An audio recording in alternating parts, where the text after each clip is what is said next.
संपूर्ण महाराष्ट्रामध्ये मूळपीठ म्हणून ओळखल्या जाणारा श्री क्षेत्र रेणुका देवी संस्थान येथील कर्मचाऱ्यांचा आणि संस्थांचा वाद हा विकोपाला गेलेला आहे। गेल्या अनेक वर्षांपासून जे कर्मचारी या सेवेमध्ये संस्थांच्या सेवेमध्ये कार्यरत आहेत त्यांना अगदी वेळेवरती कामावरून कमी करण्यात येणार असल्याची माहिती पडल्यावरून त्यांनी C2 या संघटनेच्या अंतर्गत एक बंड पुकारलेले आहे आणि विदर्भ न्यूजची चमू या गोष्टीची शहानिशा करण्यासाठी येऊन पोहोचलेली आहे श्री क्षेत्र माहूरगड रेणुका देवी संस्थान येथे।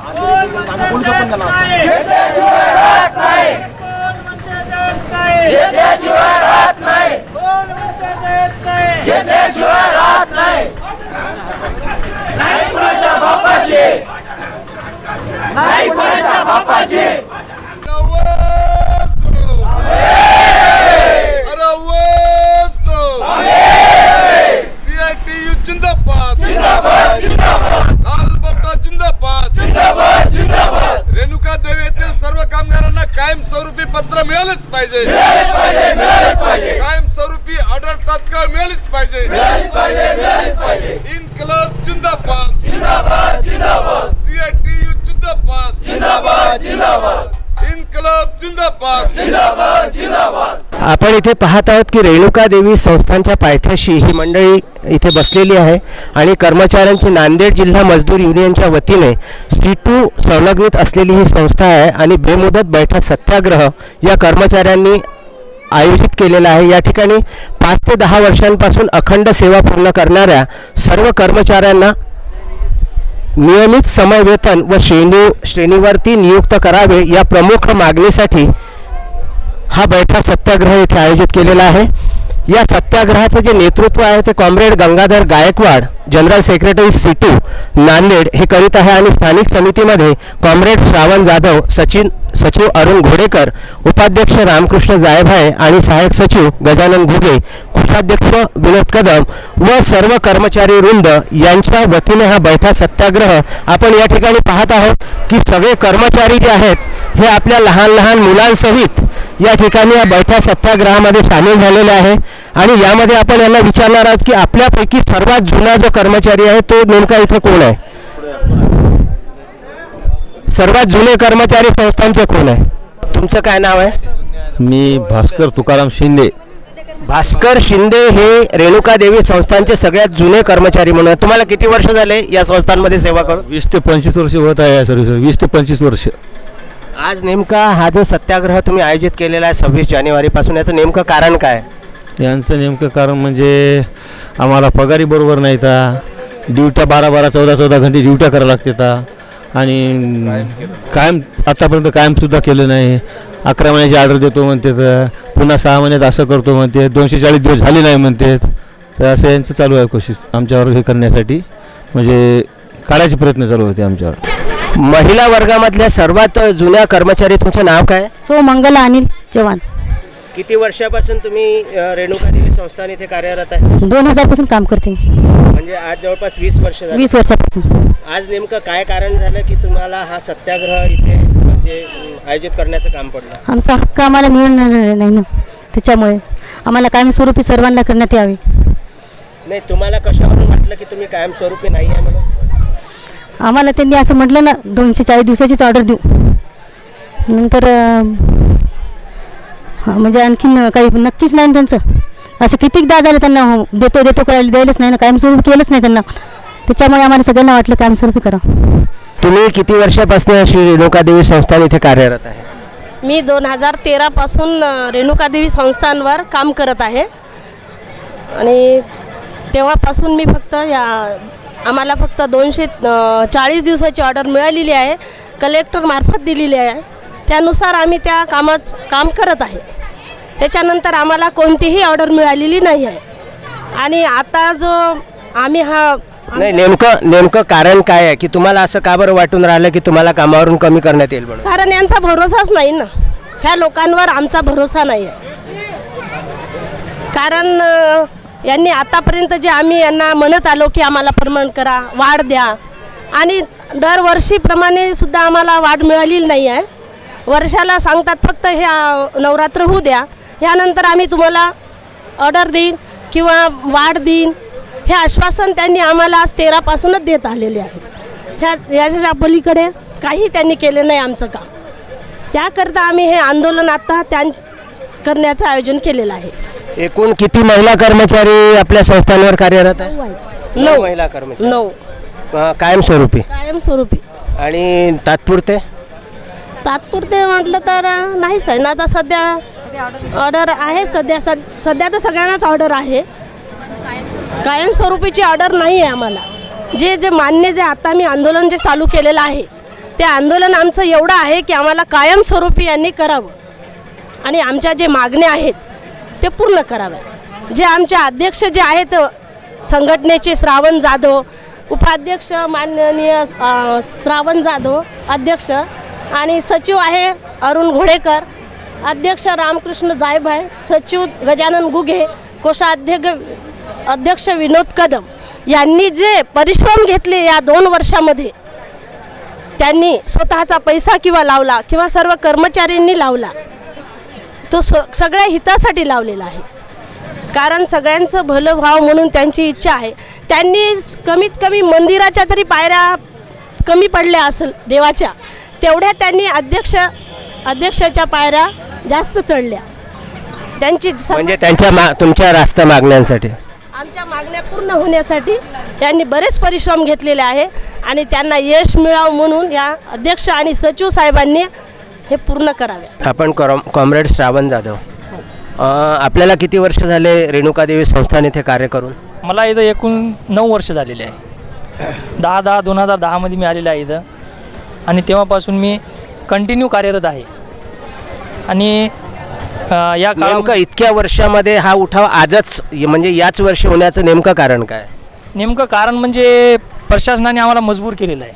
ह्या पाऊल उचलण्यामागचं कारण म्हणजे एवढे दिवस आम्ही काम करूनसुद्धा आमची कोणीही आजपर्यंत दखल घेतलेली नाही, आणि यासाठी आम्हाला हे आमच्या मनाच्या विरोधात जाऊन हे कार्य आम्हाला करायचं काम पडलं. शक्तिपीठ आहे याचं भान आम्हाला आहे, परंतु नाईलाज असतो. आपण पोटापाण्याचा आमचा प्रश्न आहे, हे आमचा कधीही यांनी विचार न करता मनमानी कारभार इथं आमच्यावर लादून आहे. आमचं कामगारांचं शोषण करण्यात आलेलं आहे इथं, आणि आम्ही वारंवार यांना विनंती केली, हात जोडून विनंती करण्यात आली, तरी पण हे कधी यांचा विचार केलेला नाही. यांच्या मनामध्ये कामगाराबद्दल गुलामगिरीसारखं आम्हाला जगवण्याचं यांचा एक षड्यंत्र रचत असतात हे लोक.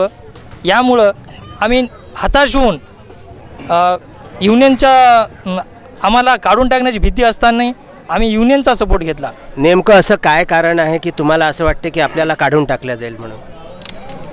कारण यांना भीती असेल कदाचित की कर्मचारी जर कायम झाले तर यांच्यावर काहीतरी परिणाम पडू शकते समोर चालून. यामुळं मुख्य कारण हे असू शकते. एकूण रेणुकादेवी संस्थान इथे सगळे जे सुरक्षा रक्षक आहेत, कर्मचारी आहेत, यांची एकूण संख्या किती आहे? सुरक्षा रक्षकाची एकूण संख्या आहे 33, आणि इतर आहे 40. ऑफिस, सफाई कामगार, लाईनमॅन आहे, वॉटर सप्लायर आहे, वैद्यकीय आहे, ॲम्ब्युलन्स ड्रायव्हर आहे.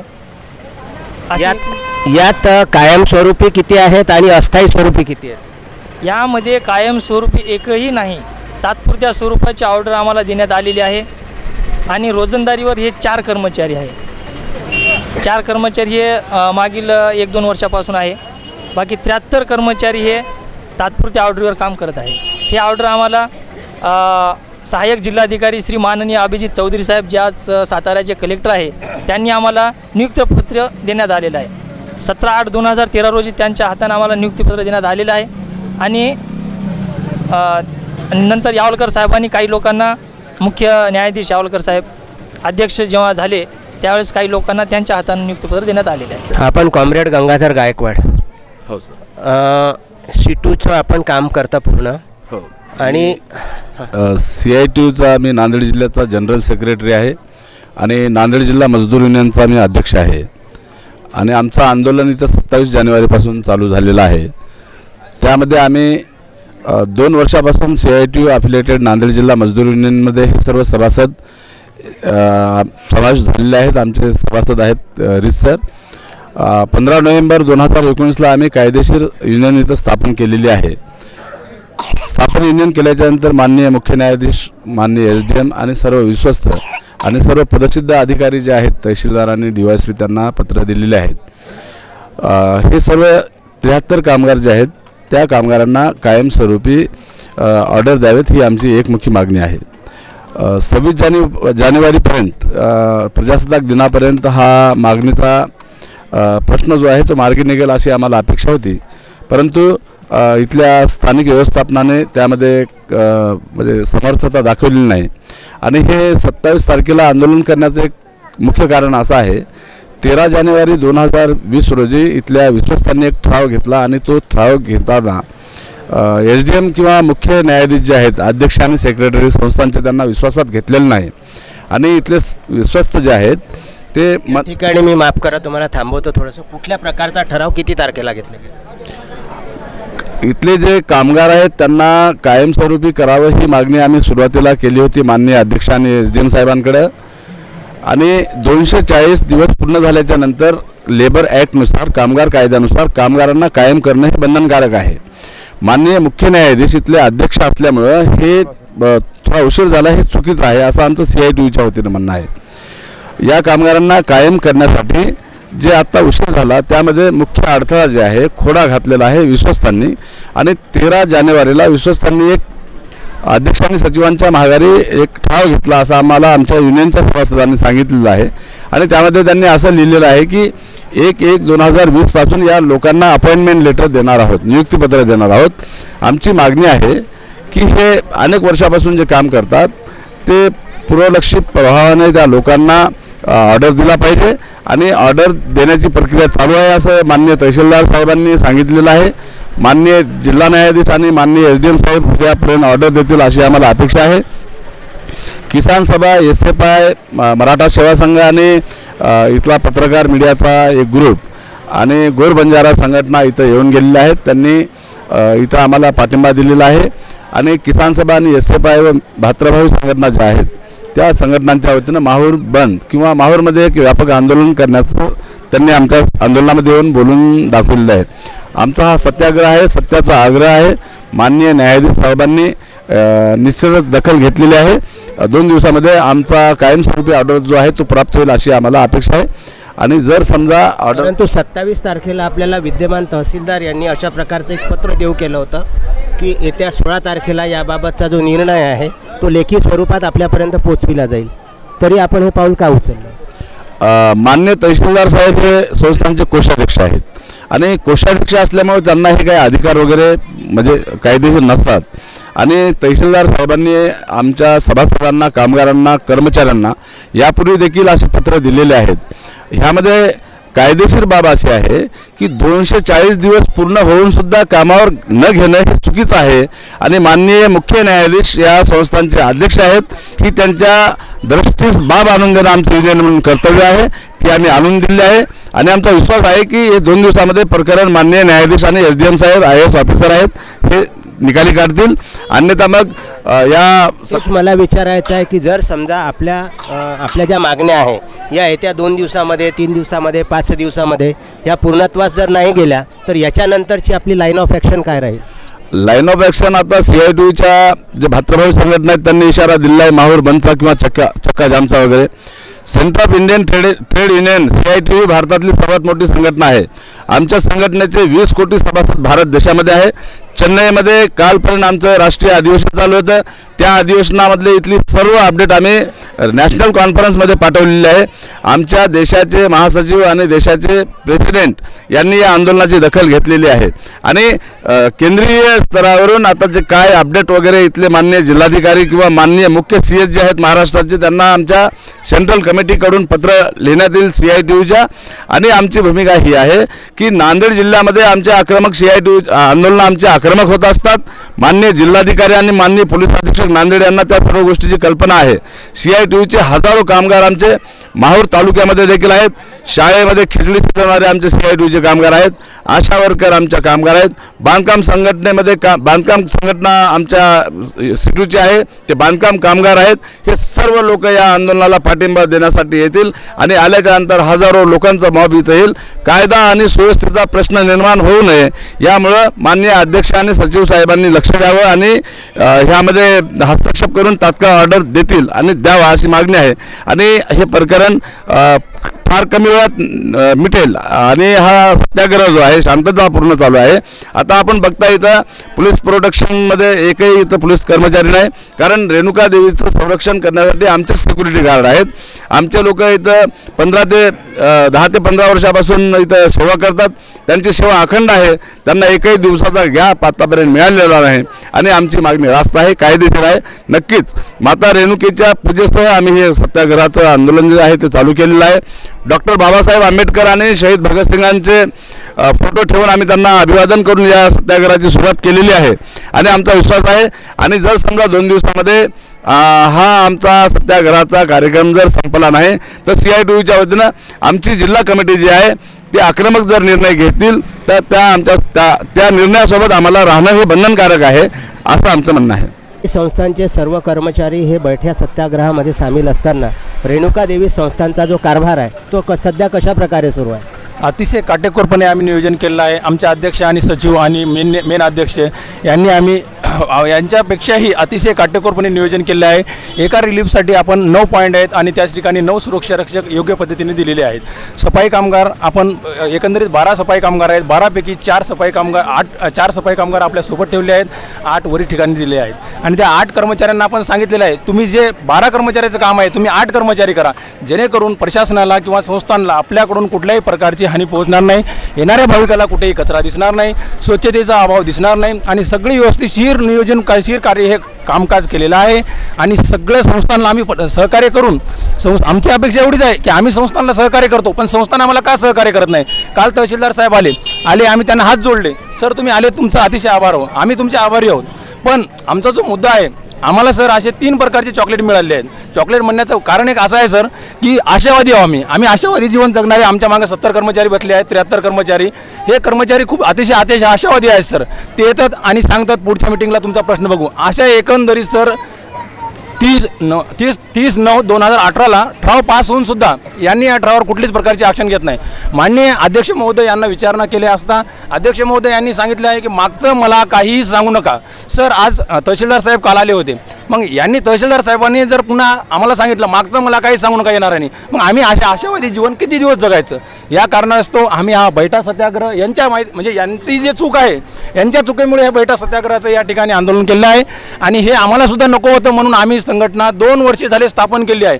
पण संघटनेच्या अध्यक्षांना किंवा इतर संघटनेच्या जे पदाधिकारी आहेत त्यांना आम्ही कोणाला सुद्धा वर येऊ दिलं का वर येऊ दिलं नाही की बुवा हे देवस्थान आहे आणि देवस्थानावर कोणताही अनुचित प्रकार घडू नये यासाठी आम्ही 2 वर्ष झाली संघटना स्थापन केली. पण कुठल्याही संघटनेचं असं वर्चस्व आहे आम्ही या ठिकाणी दाखवलं नाही, व्यवस्थापकाला दाखवलं नाही किंवा जिल्हा न्यायाधीश साहेबाला दाखवलं नाही, सचिवाला दाखवलं नाही, SDM साहेबाला कोणालाही दाखवलं नाही आणि आम्ही दाखवणार सुद्धा नव्हतो.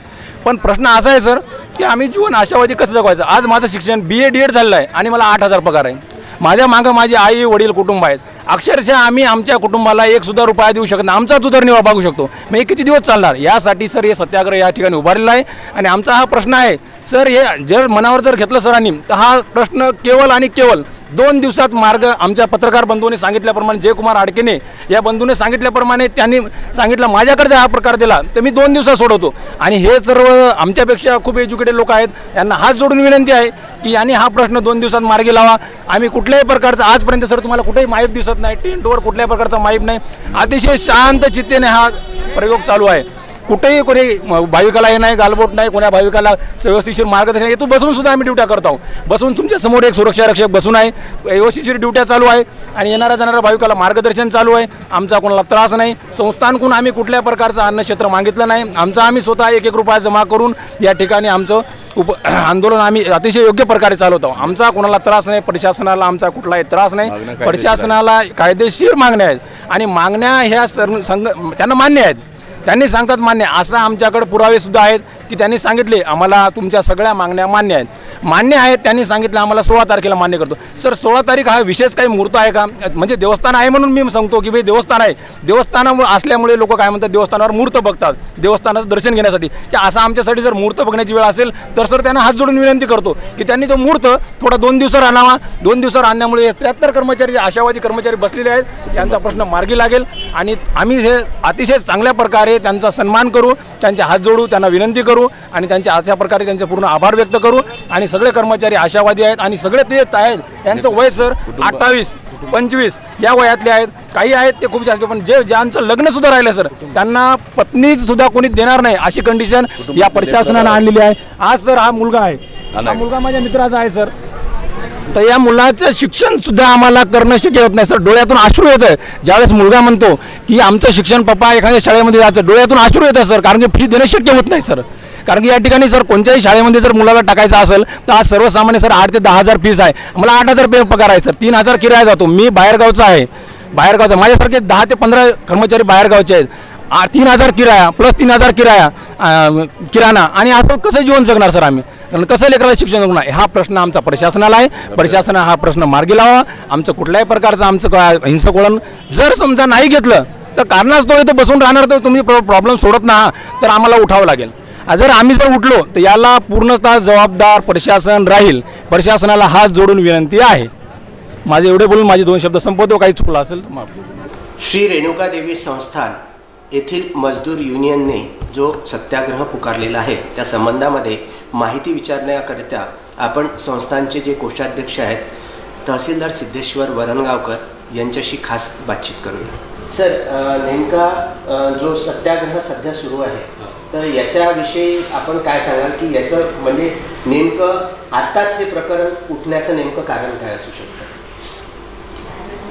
हे जे प्रकरण आहे तर यामध्ये कर्मचाऱ्यांची मुख्य मागणी अशी होती की 27 जानेवारी रोजी जर आम्हाला नियुक्तीपत्र मिळालं नाही तर आम्ही बैठा सत्याग्रह सुरू करू. हे पत्र मिळाल्यानंतर मला सांगण्याचं एक तुम्हाला सर्वांना म्हणजे एक आश्चर्यचकित करण्याची गोष्ट अशी की 13 जानेवारी रोजीच आम्ही एक ठराव घेतलेला होता, ठराव क्रमांक 7 13 जानेवारी रोजी, आणि त्या ठरावामध्ये आम्ही असं म्हटलेलं होतं की जे सर्व विश्वस्त मंडळाची सभा झाली की कर्मचाऱ्यांना कायम करून घेण्याच्या संदर्भात त्यांना नियुक्त पत्र देण्यात येईल आणि त्यासंबंधी जे काही तांत्रिक मुद्दे आहेत त्या तांत्रिक मुद्द्यांची पूर्तता करण्यात येईल आणि त्याला सर्वानुमते मान्यतासुद्धा देण्यात आलेली आहे. आणि जेव्हा या बैठा सत्याग्रहाचं पत्र आम्हाला मिळालं त्यावेळेस मी संस्थानचे अध्यक्ष तथा जिल्हा व सत्र न्यायाधीश श्री ढोलकिया साहेब यांच्याशी दूरध्वनीद्वारे बोललो. त्यांच्याशी धरणे आंदोलन आणि कर्मचाऱ्यांची नियुक्ती याबाबत चर्चा केली. त्याचप्रमाणे संस्थानचे सचिव तथा सहाय्यक जिल्हाधिकारी अभिनव गोयल साहेब यांच्याशी सुद्धा दूरध्वनीवरून चर्चा केली आणि या कर्मचाऱ्यांची जी मुख्य मागणी आहे की आपल्याला नियुक्तीपत्र मिळालं पाहिजे आणि त्याच्यावर अध्यक्ष आणि सचिव या दोघांच्या सह्या असल्या पाहिजे या त्यांच्या कानावर टाकलं. त्या दोघांनी पण त्याला एकमताने मान्यता दिली की ठीक आहे या मागण्या रास्त आहेत आणि तुम्ही त्यांच्याशी चर्चा करा, त्यांना हे बैठा सत्याग्रह मागे घेण्याची विनंती करा आणि याची जी पूर्तता आहे त्यांच्या मागण्यांची या त्यांच्या सगळ्या हीच मागणी नव्हे तर अजूनही त्यांनी ज्या काही तोंडी दिल्या होत्या आम्हाला त्या सर्व मागण्या आपण त्याची पूर्तता करू. फक्त त्यासाठी थोडा कालावधी लागेल. तर तो कालावधी आपण 16 फेब्रुवारी रोजी साहेब इथे एक बैठक घेणार आहे. अध्यक्ष ढोलकिया साहेब यांच्या अध्यक्षतेखाली ते बैठक होणार आहे. त्यामध्ये हे ठराव आपण ठेवू आणि त्यावेळेस स्वाक्षऱ्या करून थोडा वेळ घेऊन या प्रत्येकाला त्याचं नियुक्तीपत्र सुद्धा देण्यात येईल. त्या पद्धतीने काल मी जे आमचे सर्व कर्मचारी वर्ग जे उपोषणासाठी बैठा सत्याग्रहासाठी बसलेले आहेत त्यांना सांगितलं की सर्व विश्वस्तांनी किंवा पदसिद्ध जे हे आहेत विश्वस्त त्यांनी सुद्धा तुमच्या याला मान्यता दिलेली आहे. त्यामुळे आपण हा बैठा सत्याग्रह मागे घ्यावा. आपल्या सगळ्या मागण्या आहेत या मागण्यासुद्धा रास्त आहेत आणि कर्मचाऱ्यांचं जे वेलफेअर आहे हे बघणं संस्थांचं सुद्धा कार्य आहे. त्या अनुषंगाने आपण बैठा सत्याग्रह मागे घ्यायला हवा अशी मी त्यांना विनंती काल केली होती. पण मग नेमकं तरी आज दुसरा दिवस या उपोषणाचा जो बैठा सत्याग्रहाचा दुसरा दिवस आज झालेला आहे म्हणजे आता संध्याकाळची वेळ होत आहे आणि अद्यापही त्यावर कुठल्याही प्रकारचा तोडगा निघालेला नाही. तर हे असा किती दिवस झाले आणि संस्थांच्या कामावरती याचा कितपत परिणाम आपल्याला दिसतो? मी जे बैठा सत्याग्रहाला बसलेले कर्मचारी आणि त्यांचे जे अध्यक्ष आहेत त्यांना सर्वांना ही परिस्थिती निदर्शनास आणली की मागण्या रास्त आहेत, मान्य आहेत, फक्त एवढंच आहे की त्यांचा कालावधी थोडा लागेल त्याची पूर्तता करण्यासाठी. परंतु त्यांनी एक गोष्ट सांगितली की साहेब आम्हाला असं म्हणून नेहमीच वेळ मारून नेल्या जाते, तर आम्ही आता याला कितीही वेळ लागला तरी जोपर्यंत त्याची पूर्तता होणार नाही तोपर्यंत इथून उठत नाही. माझी त्यांना अशी विनंती होती की थोडा वेळ लागेल, तांत्रिक बाबींसाठी गोष्ट आहे ते, परंतु त्याची पूर्तता होईल. आणि आपण यासाठी बसू नये कारण की हे एक 3.5 शक्तिपीठांपैकी पहिलं शक्तिपीठ आहे आणि यातून आपल्या फक्त संस्थांचीच नव्हे, माहूरचीच नव्हे तर एक शक्तिपीठ असलेल्या जागेची भाविक जेव्हा नोंद घेऊन पुन्हा आपल्या घरी वापस जातात तर त्याची प्रतिमा जी आहे ती थोडी बरोबर वाटत नाही. त्या हिशोबाने आपण लवकरात लवकर समाप्त करावा. एक 16 तारखेपर्यंतचा वेळ अध्यक्षांना द्यावा, सचिवांना द्यावा, ज्याच्या सहीने हे नियुक्तीपत्र देण्यात येणार आहे. आणि त्यांनी जर त्याची पूर्तता केली नाही तर मग अंतिम पुन्हा आपल्याला हे हत्यार आहेच जे कोणी हिसकावून घेऊ शकत नाही. परंतु सध्या काही कालावधीसाठी पुन्हा एकदा जर संधी देण्यात यावी अशी मी त्यांना विनंती केली.